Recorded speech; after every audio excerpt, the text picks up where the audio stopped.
How do you know what you remember is real? What about your memories of yesterday?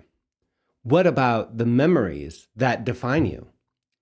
Why would alien abductees believe in false memories of fantastic sexual trauma by space aliens so much that they contradict memory experts and publicly testify to their reality? This is the Dream Study of Extraterrestrial Intelligence. This is False Memory and Alien Abduction.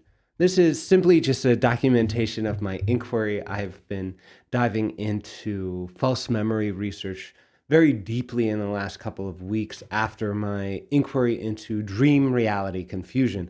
And so I'm simply just presenting some information, some of my findings, some of my sources I'm looking at about false memory as a way to document this inquiry. I don't have any real strong final conclusions here, except that alien abduction and hypnosis is dreamlike and therefore is both meaningful and requires interpretation, both deals with reality and fantasy, and therefore requires discernment. Right. So why does this matter? Well, let's get into some logic here. So I'm going to present three statements of logic and kind of reflect on them. All right. The UFO abduction syndrome is defined in terms of memory retrieval of long forgotten trauma by space aliens. That's a definition of the UFO abduction syndrome put forward by the UFO abduction researchers, Hopkins, Jacobs, Mack, and so on. Hypnotic testimony has been shown to be unreliable and to generate false memories.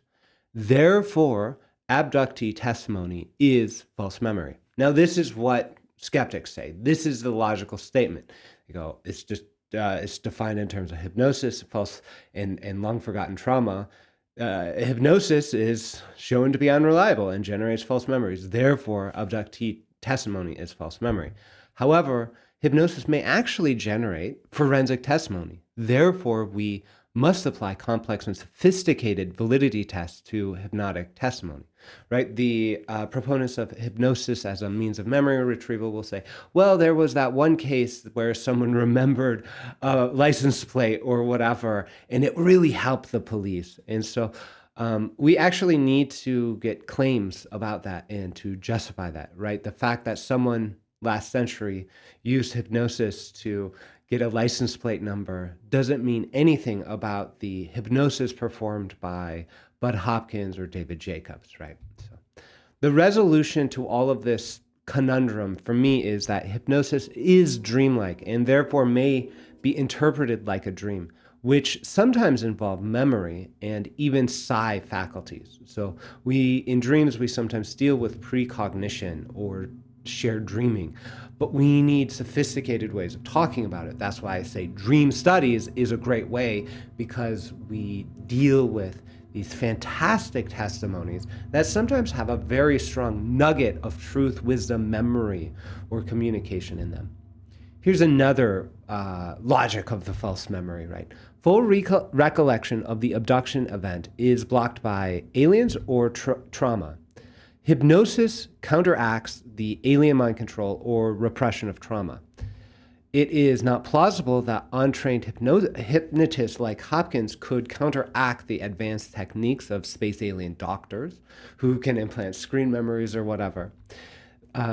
Scientists also have demonstrated that the notion of repressed traumatic memories is mythic, which is based on Freud's work of psychoanalysts, psychoanalytics, and not science. Therefore, abductee testimony is false memories.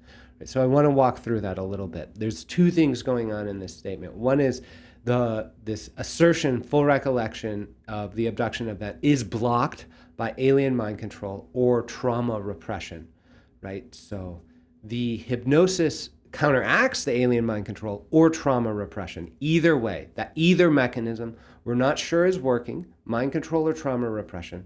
Those are active hypotheses in Mack, Hopkins, and Jacobs. And so then the statement that it's not plausible that Bud Hopkins, a modern artist, and David Jacobs, a kinky history professor, right, from Temple University, those two old white men could counteract the advanced medical practice of zeta reticulant doctors who can implant screen memories and stuff. It's just not plausible that someone like Bud Hopkins could work against space alien doctors who fly beyond the speed of light and can take people in a beam of light and generate screen memories. It is just insane to expect that men like Bud Hopkins and David Jacobs could counteract that. If you need proof, look at how they practiced hypnosis by reading Carol Rainey's article, Priests of High Strangeness.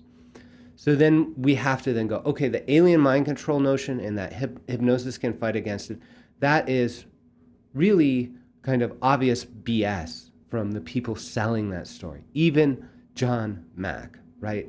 If John Mack's saying he can fight against alien mind control from beings that came from Zeta Reticuli and can come through the wall to steal you and your children and steal your genetic materials without leaving anything besides a geometric mark on your body, that's absolutely insane. So then we have to consider, okay, so what about the notion of trauma repression, right? So we don't remember these events because of trauma repression. And hypnosis really can help relax us and bring forward these memories that we've been repressing, right? Does that have a basis in reality and science? And actually, science has demonstrated that the notion of repressed traumatic memories is mythic. It is mythic. It's a myth derived from Sigmund Freud and his psychoanalysts. So that informed a lot of psychology, and then psychology then started to do studies in science on these notions and go, whoa, that's right, that's wrong. So that's what we have. So we have to then conclude, right, that abductee testimony is false memory. And that's not my final conclusion, but that's where I'm at here. However, the precedent of unremembered dreaming suggests that other mechanisms are at play, right? We have examples of sexually fantastic and traumatic space aliens or other beings visiting people at night, and that's through dreams, right? And there's some exotic phenomena associated with it.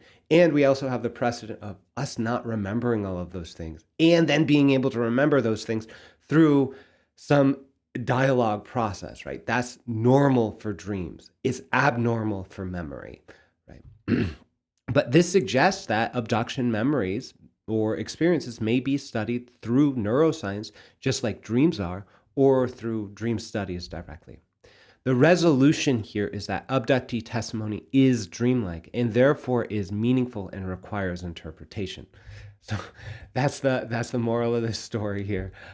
We'll have another bit of logic. So science has demonstrated that hypnosis can produce false memories. Well-trained hypnotists claim that they can prevent false memories by avoiding leading questions and having advanced certificates, perhaps even being a member of a guild or board certified organization of clinically trained hypnotherapists, right? They claim that they can recover memories just because of that special training, right? However, I must observe that most communication involves nonverbal, emotional, and energetic interactions, right? So just the words I'm saying are not effective in necessarily moving or suggesting things. It requires a full non-dual interaction between the hypnotist and hypnotee. Therefore, it involves more things than what we understand to be expressed through the words. So most hypnotists who claim memory retrieval have not demonstrated their personal capacity to retrieve memories. They simply cite that example of a bus license plate. Is it even real? That's the question I have right now. That's a question I'm going to look into, right? All of these claims, all of the claims about hypnosis and memory retrieval go back to some place where people said, hey, this seems plausible. For me, tracking what people say in the literature, I go, okay, there's this one bus in California or something like that. There's this one event where there's a murder or a kid missing or whatever. And the police use hypnosis to question an eyewitness who remembers the license plate more.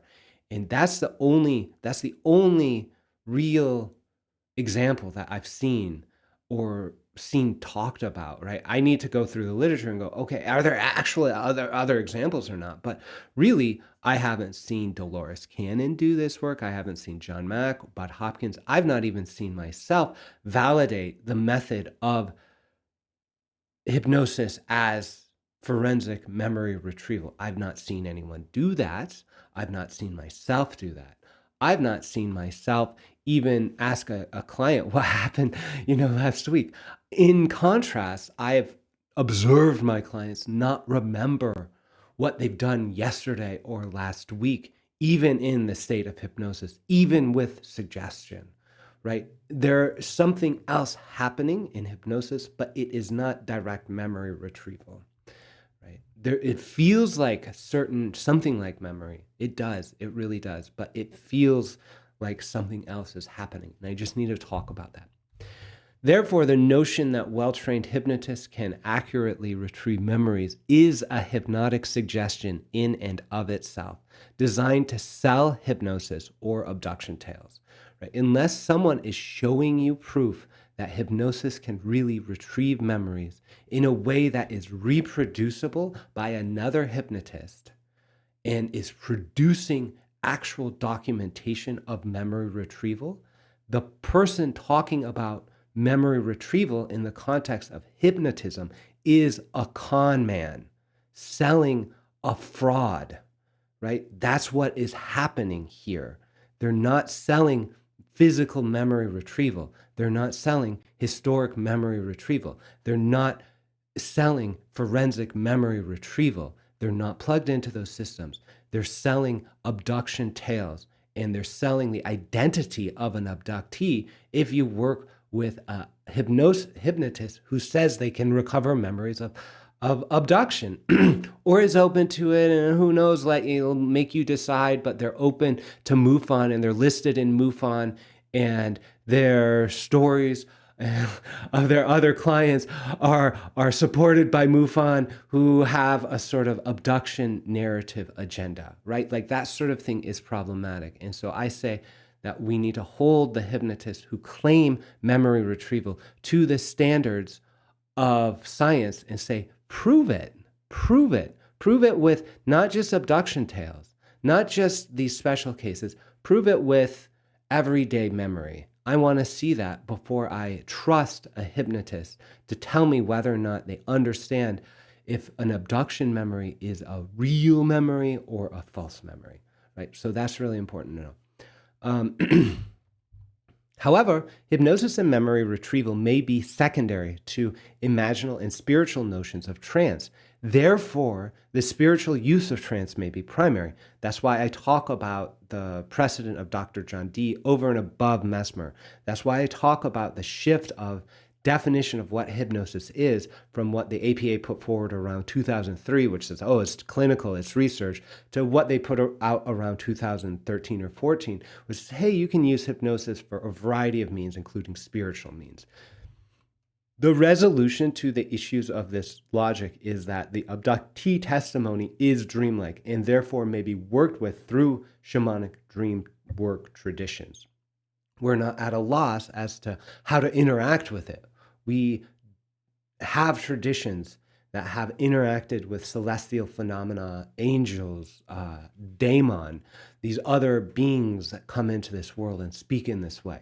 We are not at a loss as to how to do that. It is not memory retrieval. It is something like trance. It's something like ritual. It's something like spiritual practice. Okay, so I have a hypothesis here. The only thing that needs to change with alien abduction hypnosis is our expectation that it primarily involves memory. Not that it doesn't involve memory, just that it primarily involves something else. Right? So hypnosis looks like shamanic dream work. Abductee testimony looks like dreams. You can shift unwanted abduction experiences just like you shift unwanted nightmares. So, no one expects that dreams always yield memories. Why should we expect that hypnotic testimony about strange dreams, which define the UFO abduction syndrome, should be any different than other dreams? We may eliminate all the issues related to memory and hypnosis if we only looked at abduction and hypnosis like dreams. Right, so now I'm going to jump into a sort of history of I wanted to provide for you to give you this context. So the book I'm reading now is The Memory Illusion. I read it, Remembering Forgetting in the Science of False Memory. It's wonderful. It's a recent book by an active researcher in the field who has done a lot of study and is doing studies and experiments and stuff like that. So I appreciate that. It covers a lot about what memories are, how this stuff happens. It talks about, the sense of skepticism around eyewitness testimony and memory. Shaw works with and consults with legal systems and stuff like that. So it's they know she knows what's going on here, and so I wanted to just call this out because here we have false memory book on false memory. I recommend it. So here, I wanted to just point this out because this came to mind. It goes, the physical representation of memory in the brain is commonly known as an engram. And this engram needs to be able to connect with other physical representations, other engrams. Memory is inherently associative in nature, etc. So this is this right here, she's talking about why certain memories come up. Who invited Kevin? Kevin's like a weird memory of some uncomfortable thing in the past. Like she's having pleasant memories, then Kevin shows up. And so why is the question? So she talks about engrams and she uses this term engram. And I go, that's a really funny term. And so I need to just call this out because when we go back to who defined engram? Well, this man, Richard Semin, who is from died in 1918. He came up with this, and he, memory researcher, right? And he termed the coin engram. So if we click into engram, right? Let's see, where are we? Is a unit of cognitive information imprinted in a physical substance, theorized to be the means by which memories are stored, right? So that's the idea here. It's being used in, I don't know what this was, 2017 maybe? Something like that, copyright, let's see, click that. 2016, so it's being used in 2016, 100 years of, good use or whatever. But then I realized this word, it does come from the notion of Scientology, right? So this is huge for me, this connection of engram, because engrams is central in Dianetics. It is a detailed memory, mental image or memory of a traumatic event from the past that has occurred when an individual was partially or fully unconscious. It is pseudoscientific and is different from engram in cognitive psychology. And it is something that you work with in the process of, what was that called? They use an e-meter. It's auditing. So you're working with a Scientologist who questions you about these engrams. As you have this process of talking about it, bringing it into consciousness, it's released. And therefore the traumas or the memories that are repressed because of it or whatever are released, and you become free and clear. And so that notion of being plagued by engrams and clearing it through this sort of hypnotic-like process is central to Scientology. And I say that this kind of splitting conception of the engram, right, is sort of confusing to the imagination and is relevant. That actually comes into play. I'll actually get into it. So I made this video, UAP disclosure as costume of Hubbard's Scientology, why Sheehan claimed Mac did not hypnotize. And so this video, if you really want to get into it, right, I look at what Mac says. I look at this example of Danny Sheehan. I don't need to play this right now. I just want to show it. Danny Sheehan goes on this really big podcast and says, John Mack never hypnotized people. And he describes just what I did. There's, people don't remember abduction because they're blocked by these things, and you talk to a hypnotist and it relaxes you and unblocks it, and then the memory comes up free and clear or whatever. And so I was like, this feels too weird. So this video really, my video here really shows how these claims are relevant to memory and things like that, and hypnosis, and ties the disclosure narratives to this Scientology myth. And so I just wanted to call that out. It's still active today. It's still active today. We're not, some people think, oh, in the past, the 1990s memory wars or whatever. Nope, this happened, several weeks ago now. And he's making wild claims about all sorts of stuff. And he advised Schumer on the UAP Disclosure Act of 2023. So this is one of the reasons why Congress is really taking UFOs seriously, is because of this sort of pseudoscience. Okay. So now let's talk about Michelle Remembers. This is an important book in terms of the notion of false memories and hypnosis and things like that. So one of the things to know, and this is well documented in Carnal Knowledge by Laycock, the 2012 article, but there's this sort of overlap between 1990s satanic panic and alien abduction notions, right? The satanic panic, the childhood sex abuse stuff. We're going to talk about all of those because in alien abduction, these are notions that rely upon the idea one can retrieve memories of long forgotten trauma through hypnosis, and that those memories are true and real and veridical, and that one should take action upon them, right? So in the case of the satanic abuse or the satanic ritual abuse or the childhood sexual trauma narratives, or even the alien abduction stuff, people have this process of remembering through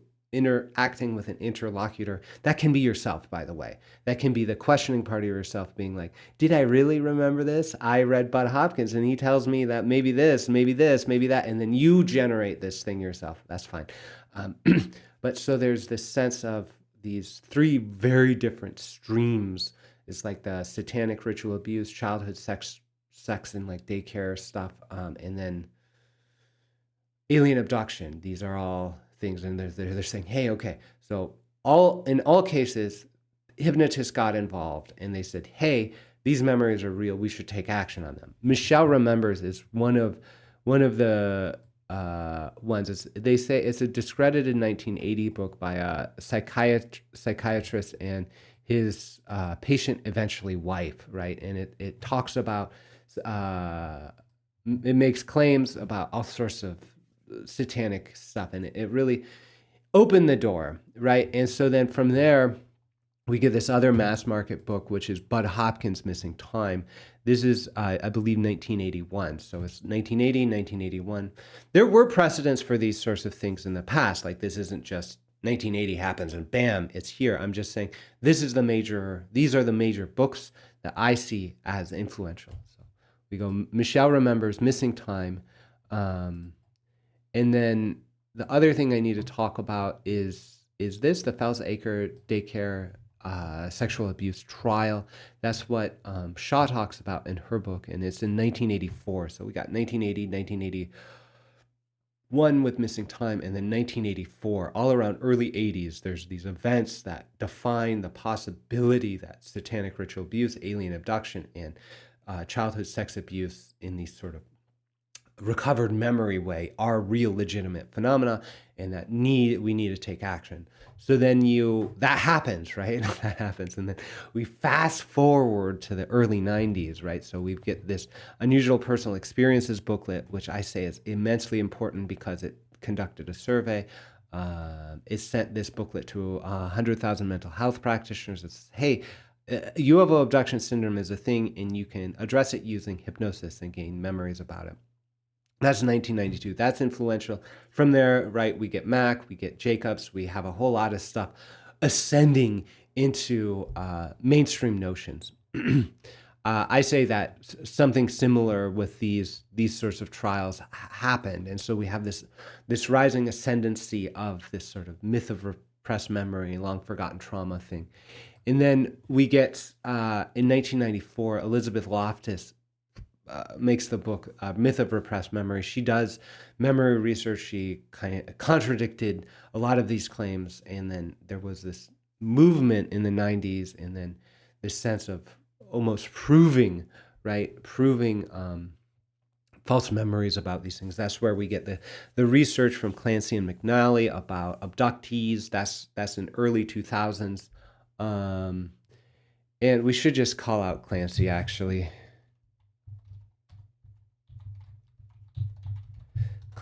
Clancy's book, Abducted, right? So that came out, when did that come out? How people come to believe they were abducted by space aliens. Right, so that's, I'm not sure when it was. They're saying 2007. I thought it was earlier.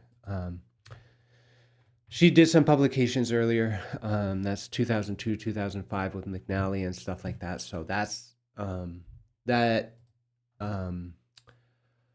really brought forward, right? So that, for me, I go, okay, so mainstream researchers, right, in the 80s, the possibility was presented through mass market books and famous cases. In the 90s, we did science on it, right? There was credulous science, like the usual personal experiences, and then skeptical science, like Clancy, McNally, Loftus, and then the early 2000s, there's this really kind of refinement of, okay, false memory is a thing. Now let's look at alien abduction cases and the other cases, and then there's definitive knowledge that comes up and out of it, which, when I read through it, go, this actually looks like dream memory. The same type of people who remember their dreams remember abductions, right? That's where I get that information from, so that's important to know.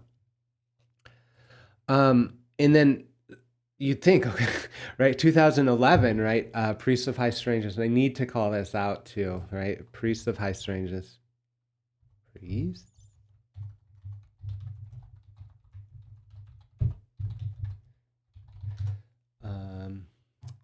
Right, Carol Rainey produces this article, right? It's like so beautiful. It's so clear, right? Talking about Hopkins, Mack, right? They're using these sort of, like, they go, okay, actually, no, we can't believe in Hopkins and Mack anymore. They didn't use hypnosis properly. They were never trained in it. Their ethics are questionable. Their integrity is questionable. Is being questioned with specific details, with recorded conversations that are very damning. There's no adequate defense of Hopkins and Jacobs. And then we go, I have to go, they trained John Mack. Mack has not defended accurately hypnosis. There's nothing defending abductology and regression hypnosis from accusations of false memory, dream and reality confusion. There's the work of Kathleen Martin, and she's written really wonderfully, actually, and that sort of is where I would turn to see where abductology is now. And I'm working through her work, but I'm saying that here, Priests of High Strangeness really discredited the entire field, right? So we've got Hopkins, Jacobs, Mack, plus some. Right, there's Dolores Cannon, who's working spiritually, and that, I say, it's something different. Then we've got the military influenced psychiatrists who like truth serums and hypnosis, right? Like that's the Benjamin Simon in the Hills case. So there's really not a lot to stand on here to go like, oh, we're not working with false memories. So I really just need to call that out. About in 2011, this article came out. Skeptical Inquirer says abductology has imploded, right? However, right, there's another paper I wanted to call out by Otkar et al. I commonly cite this one, and they say about 60% of people believe in the myth of repressed memory, including many clinical psychiatrists and people that should know better. They don't, is what they say. And I wanted to call this one out because we've got Elizabeth Loftus, right, still writing in 2017 about myth of repressed memory. Some people say, okay, maybe 15% of people are susceptible to false memories, and this group of memory scientists says, no, we can't even estimate the upper limit. It could be everyone, right? Like, this is so important. So They say, it is therefore dangerously misleading to claim that scientific data provide an upper limit on the susceptibility of memory errors, right? So this is what they're saying in 2017. The dialogue continues. And that's the kind of the history I wanted to paint. It's really damning. It is very damning for abduction testimony. If you are an abductee, right, going through this world and putting forward your testimony, and you're not familiar with false memory issues, you're not familiar with that false memory science, you're not familiar with the history of abductology from, I would say, 1981 onwards at least, then you're doing yourself a disservice by putting forward your testimony without referencing this really rich, complex, challenging history of false memory. Right? People had to go through a tremendous amount of pain and suffering to gain our understanding of false memory in general. Right? Those law courses, lawsuit, court cases about sex abuse, accusations based on that, those destroyed families and lives of innocent people. They also involved guilty people or whatever. So it's very complicated. There's some victims that are negatively impacted by the notion of false memory, some positively. It's like, it is so complicated, and we need to have a kind of guiding compass in any inquiry around this, right? Is it to get justice for the victims of the sex abuse? Is it to prevent the accused from being innocently accused from being convicted, or what? What are we doing here? And I'm saying, are we right? Same thing with abductees, right? There's so much. There's a real experience that happened that needs to be honored and respected, right? And it is very tempting to say that talking about false memories and the inadequacy of hypnosis to provide substantial testimony, right? If I talk about that, I run the risk of disrespecting the abductee testimony. And in fact, people go, why are you even talking about that? You're muddying the waters. Stop doing that. Like, people have told me that. And why you're not supporting the abductee community because you're looking into false memories. People have told me that. And I go, actually, I'm looking into false memories because the claims that define the abductee testimony are not substantial in the literature. And I would have them be substantial in the literature if they are actually true and valid claims. If they're not, I say that we need to remove them from the experiencer community, and we need to bring about or integrate this sort of rich, complex, and painfully earned history of and legacy of knowledge regarding false memory. So that's really why I'm approaching it. That's why I'm talking about these things. To say that something is a false memory or not is perhaps not even relevant to the hypnosis experience. It might not even be relevant to the encounter experience. With dreams, right? I remember some dreams, but I don't sometimes care if I'm making it up or filling it in. It doesn't actually matter. And in fact, the repeated visitation to the same dream in dream work or whatever can be very, very meaningful. And even the shift of that, right? We're not engaged in court proceedings in life. We're not engaged in epistemology debates in life. We're engaged in the business of living. And dreams are part of that business of living, that activity of living. And therefore, if you wake up from a dream, or you're like, is this a dream? Is this real? Is me journaling about this creating a false memory, right? That level of concern is only relevant if I want to publish best-selling books about my dreams or make wild claims about the visitations at night. But if I'm actually relating a story of lived experience, then the notion of false memory may be disrespectful to the human tradition of spiritual storytelling. And so I would advocate for an epistemology appropriate to spiritual storytelling when we're sharing our testimony of abduction or other things.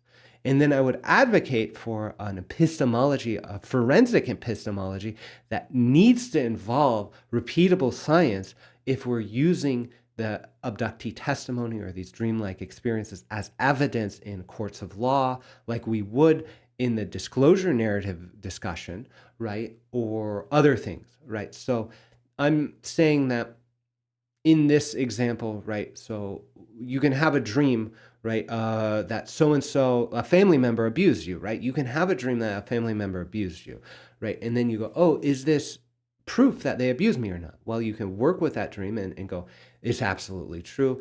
And they may have abused you. They may not have. I don't know. I would recommend reading Clancy's book about how memory works related to these things. It's hard to actually read into some of those things, but it's like, is that happen? Not. It's up to you to decide, but it requires a lot of interpretation, and I would say requires additional evidences than just the dream, right? Because the dreams have many dimensions of meaning, and only you can figure that out. But if you're using your dream to accuse someone else, you better have evidence that something else happened than just the dream, because it's really not acceptable in terms of consensus reality to accuse someone just based on a dream. And I say, as a dream person, that's very, very valid, right? I oftentimes recommend strong processes of interpretation with dreams, as well as taking action in your daily life based on dreams, but only in a way that's like reasonable. The action I usually take or recommend oftentimes is creative expression or ritual activity, where it's like, doesn't really matter. It's like if I light a candle or do tarot cards or make a painting based on my dreams, right? And sometimes I go to school or change my career or whatever, but that's a longer process. So anyways, this is just sort of a snapshot into what I'm thinking about regarding false memories, a snapshot about how I'm thinking about relating to it, and why I'm talking about it and why I think it's relevant. So thank you for being here with me, and I hope that I have really opened the door. I hope that I've really inspired an awareness that false memory is very, very rampant when we're dealing with hypnotic testimony. Only if we're using the lens of memory, right? And I'm saying that there's many, many more lenses that we can look at, spiritual, religious, dream work lenses that we can apply to that same situation. We can see rich fields of meaning and insight and interaction derived from the things that have once looked like just false memories we need to reject. So I hope that this gives a sense of possibility and doors opening and things like that. So with that, may you remember well.